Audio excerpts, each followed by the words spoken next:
Un coup de papier. Là, à côté du cendrier. C'est quand même curieux qu'une compagnie maritime mette à la disposition des passagers un coup de papier, alors qu'on ne trouve plus les pages des livres depuis des décennies. Vous me trouvez? Ce doit être une tradition. Oui. Il y a des traditions qu'on devrait oublier. Ça aurait peut-être suffi à éviter un meurtre, vous vous rendez compte? Oui, sûrement. Vous pouvez appeler votre témoin. J'appelle Monsieur Sylvain Michaud. Monsieur Michaud a 57 ans. Il est détective privé. Il sait tous des appareils d'écoute et de surveillance qu'il n'hésite pas à utiliser sans aucun scrupule. Monsieur Michaud, pouvez-vous nous dire comment vous avez été amené à travailler pour Madame Armand? Il y a quelques années, j'avais déjà travaillé pour elle. Je devais faire des recherches pour le magazine. Oui, à cette époque, elle m'avait fait une très forte impression. Elle était solide, c'était une battante. Mais la femme qui m'a demandé de filer son mari était fragile, comme une enfant. Winthorpe. Il y a de la place. Hé, barrez-vous! Ou je vous arrache les yeux et je pisse sur vos cervelles. Au revoir, hein. Debout, allez, debout tout le monde chez Acérie. Venez, espèce de demeuré, on va faire une petite promenade. Pas de coup fourré surtout, hein, ou c'est la pute qui casquera. Allez, en route!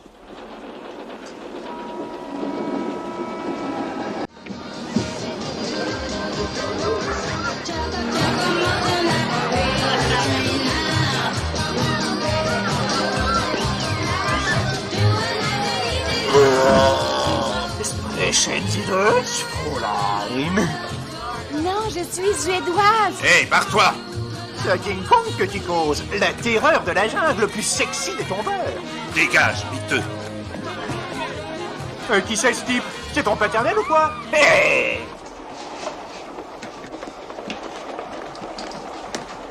Halte, on est arrivé. Vous êtes fatigant, Bix. On ne va pas plus loin. C'est fini, messieurs et madame. Fini les Africains et fini Inga et sa cuisine suédoise et son accent idiot. Et fini le faux curton et le faux whisky irlandais. Et fini cette saloperie de barbac séché. La fête est finie. La fête est finie? Non mais qu'est-ce que tu racontes, Pépé? La fête est finie, mais tu dérailles, mon pauvre vieux, il est à peine 10 heures. On baisse pas le rideau avant d'avoir joué la pièce, Coco. Fais pas cette gueule. Un réveillon, ça doit être gay. Commandant Mike Metcalf, indicatif Viper. Messieurs, vous êtes la crème des pilotes de l'aéronaval. Une élite. Les meilleurs des meilleurs. Bien, vous deviendrez encore meilleurs. Vous effectuerez au moins 2 missions de combat par jour. Entre-temps, cours au sol et évaluation de vos performances. À chaque présentation, vous rencontrerez un nouveau cas de figure. Chaque adversaire sera de plus en plus coriace. Nous allons vous apprendre à pousser le F4 à ses extrêmes limites. Vous irez de plus en plus vite en prenant de plus en plus de risques.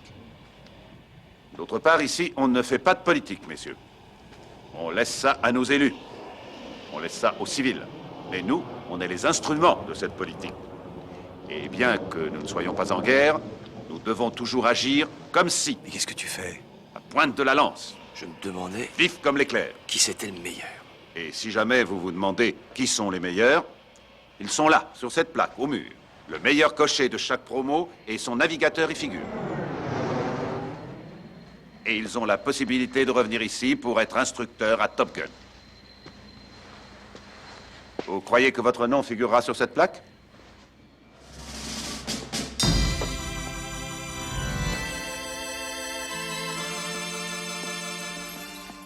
Une seconde. Une seconde, c'est un rêve? Je rêve, c'est ça? Hein? Pourquoi dites-vous cela, monsieur Yarel? Parce qu'il n'est pas vrai, ce tordu avec sa gueule de macaque mal torché, et ce grand chauve là, et ce tas de sandoués, vous existez pas, parce que c'est un rêve. Mais peut-être vous ai-je amené ici pour vous faire une offre très intéressante. Oui. Vous êtes-vous posé la question de savoir pourquoi tant d'hommes moins intelligents que vous bénéficient de privilèges considérables, alors que vous, qui avez une imagination si fertile, vous êtes si mal récompensé? Non, je ne me suis pas posé la question, mais c'est ça le drame, justement. J'ai pas tellement d'imagination.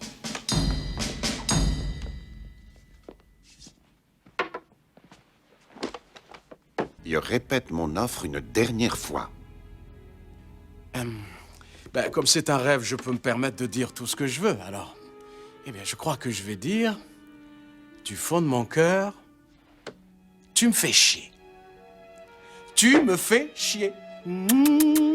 Je vois qu'essayer de parler avec vous est inutile, monsieur Yarel. Je suis flic depuis 12 ans. Mon père était flic, mon frère était flic, ma mère était femme de flic. Et je n'ai pas de violon dingue. Bonne nouvelle. Vous avez une réservation sur le premier avion à destination de Portland demain. Vous allez me localiser la femme de Crisp. Vous lui direz qu'on passe l'éponge si elle accepte de témoigner contre lui. Sans vouloir vexer O'Lalalan, c'est mon enquête et je travaille seul. Il travaille seul. Plus maintenant. Elle va s'infiltrer sur le terrain comme remplaçante de l'institutrice. C'est pas vraiment un job pour vous. J'étais enseignante avant d'entrer dans la police. Vous en faites pas, on s'en sortira. Et moi, je sers à quoi? Elle repère le gosse, vous trouvez la mère et l'argent, et Crisp passe les plus belles années de sa vie à faire des paniers en osier. Bon voyage. Oh, Timble. Mon nom, c'est O'Hara. Que se passe-t-il? Contrôlez le générateur de transmission. Une coupure des communications ne peut signifier qu'une chose, l'invasion. La Fédération n'oserait pas aller jusque-là. Le Sénat leur supprimerait leur monopole commercial et ce serait fini. Nous devons continuer à privilégier la négociation. La négociation, sans moyen de communication. Et ces ambassadeurs, où sont-ils passés? C'est une situation très périlleuse, Votre Altesse. Notre contingent de volontaires serait littéralement balayé par une armée fédérale entraînée et suréquipée. Je refuse de cautionner une escalade qui nous mènerait à la guerre. Il a raison, Finney.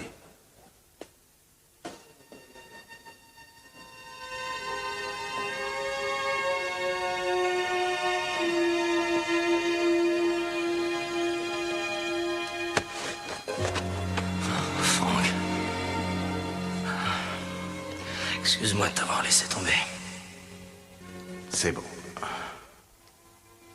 Fais confiance à mon bon caractère. Pour l'instant, l'important, c'est qu'il ne soit rien arrivé. J'ai besoin de calme, de repos. Tu me comprends? Je comprends.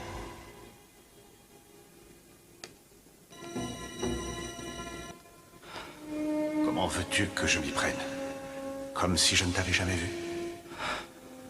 Merci. De rien.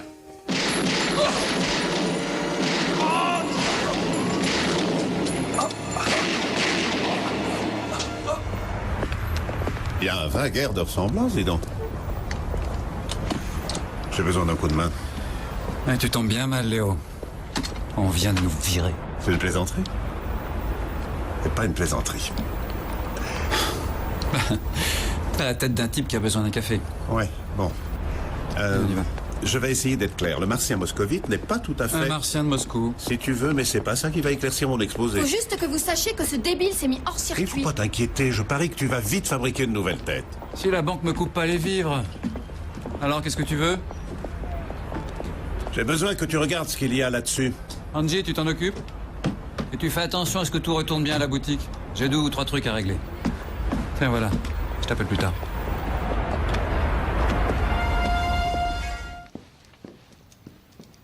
Maman... On est en avance. Je suis très content. Oh, Greg, ne mens pas. Oh.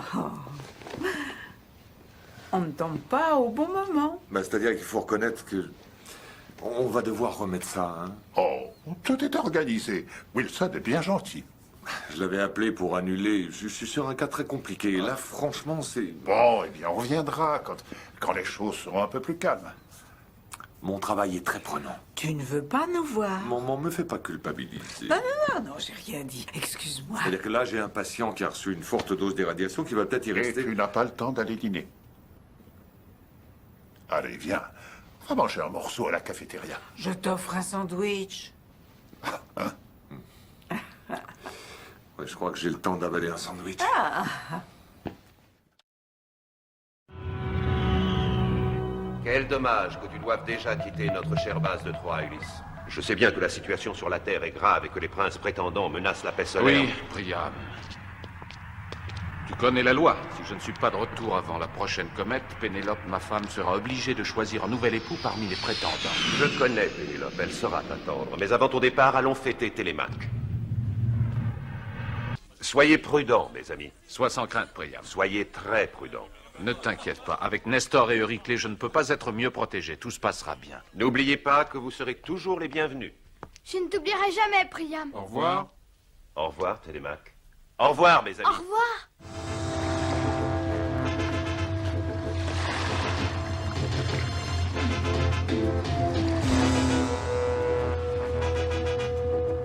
Regardez, quelqu'un qui venait de la mer a laissé ses empreintes dans le sable. Esteban est peut-être arrivé jusqu'ici. Esteban, tu crois vraiment? À la taille des empreintes, c'est possible, oui. Mais comment aurait-il pu nager si longtemps?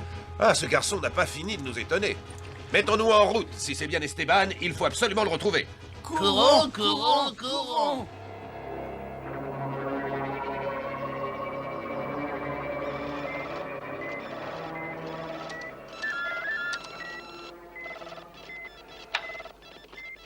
Aujourd'hui commence la phase la plus délicate des recherches que j'ai entreprises sur une forme de vie encore inconnue de nos jours. Mes travaux ont révélé l'existence d'une race d'êtres minuscules, si petits qu'ils tiennent dans le creux de ma main. Je me trouve maintenant à l'entrée de Granville, une commune qui s'avère être le centre de rassemblement de ces créatures mi-hommes, mi-animales, que j'ai baptisées les mini-pousses. Mais voyons, Charlie, regarde devant toi. Oh, mais fais attention, tu m'as presque arraché la queue, grand dadais. C'est toi qui as éteint les lumières? En l'an 1999, il se produisit dans le ciel un événement phénoménal à la verticale de l'île Macross, dans le Pacifique Sud. L'histoire de l'humanité allait être bouleversée à tout jamais.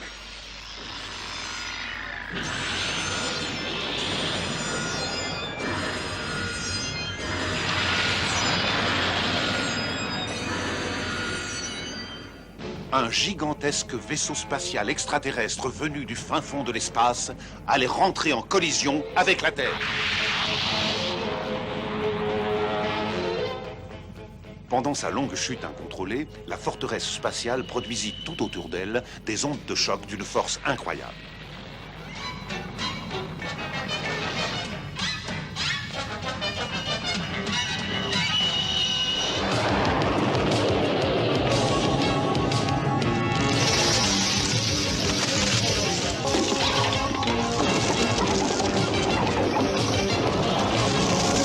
Il faut absolument fuir au plus vite. Les monstres-plantes sont impitoyables.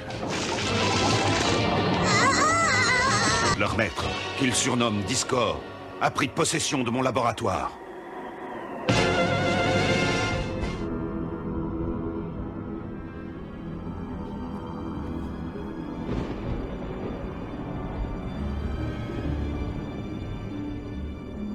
Bienvenue, mon ami.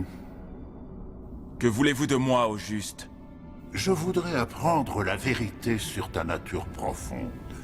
Une nature profonde que tu connais depuis toujours, et en qui tu dois avoir foi, afin d'accomplir l'heure venue ta destinée. Arrêtez avec vos énigmes, vieil homme. Dites-moi ce qui se passe ici. Comme tu peux le voir par toi-même, il n'y a nulle part où aller. Il se fait tard. Tu seras donc mon invité ce soir.